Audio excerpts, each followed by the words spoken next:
jirra jirtu kabajamoota miseensa gaaddisaatii fi hawaasa Oromoo Neezerlaandii maraaf harka fuune akkuma baroottan dabranii gaaddisni Oromoo Neezerlaandii qophii aadaa fi ispoortii hawaasa isaatiif hogguu dhiyeessu gammachuu daangaan qabneen nutti dhaga'ama.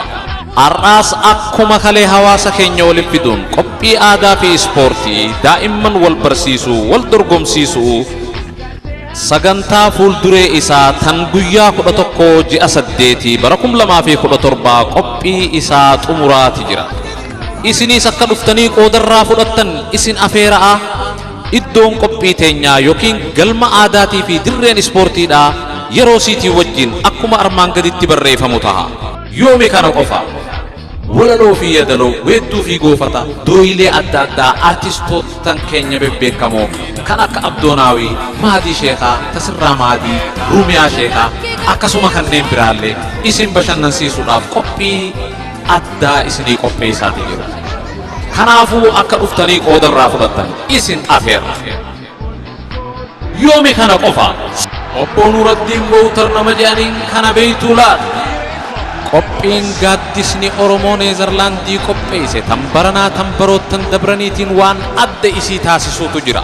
Taphataan kubbaa miilaa beekamaan biyya Neezerlaandii kan Ajax Amsterdam kan hanga Chaampiyoon Liigitti moohuudhaan injifannoo geeba fuudhee goobaan galaa ture obbo Nuuraddiin Bowtar har'a dirree teenya irratti argamuudhaan hogguu kilaba gaaddisa Oromoo Neezerlaandii beeksisu gammachuu daangaan qabneen nutti dhaga'ama.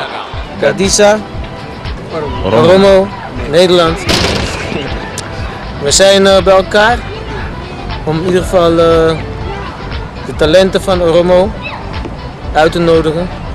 Als ze echt talent hebben, om een testtraining bij ons te doen. Met misschien de kans op selectie bij onze academy. Kan je me voorstellen, jongens? Ja. Rodney Bowtar, oud Ajaxiet, ex-prof, nu trainer van Bowtar Academy. Voetbalt bij Ajax, Zaragoza, Watford, Braga. En nog is Panathinaikos, Sivasspor, Champions League gewonnen, Wereldbeker gewonnen, kampioenschappen bij Ajax gewonnen. En nu trainer bij Ajax onder 16. Eigen voetbalacademie. En deze twee heren en deze meneer zijn van Oromo. Nuuraddiin jechuun nama Ajax keessatti kilaba addunyaa sadarkaa addunyaadhaatitti kilaba adda addaa moo'ee Ajax wajjin tiima keenya waan gartee beeksisa nu godheef galatoomii jaan.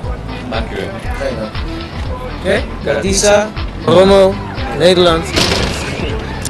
We zijn bij elkaar om in ieder geval de talenten van Oromo uit te nodigen. Yoomuu tana qofa gaaddisni Oromoo Neezerlaand warreen dorgommii adda addaa irratti hirmaatan daa'immanii hanga dargaggootaatitti itti badhaasa addaa qopheesseetiif jira.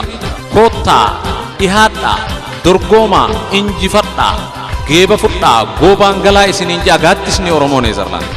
Yooyya koottaa, dhihaadhaa, nu waliin gammada jetti koreen gaaddisa Oromoo Neezerlaandii hawaasa Oromoo maraa.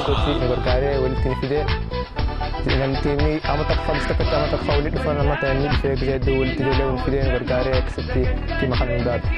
Ani coach ida coach tim Neezerlaandisi FC Aure kilaba B ini dah.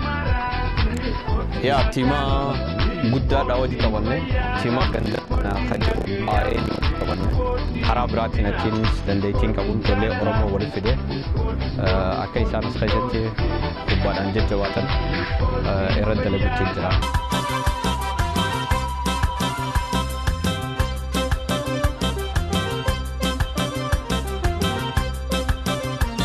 Ummataaf dhiisi murtii aangoo uummataa qaba. Anaasi beeka. Gadaan kee ganni dhume eeroof dabarsi baaba. Anaasi beeka.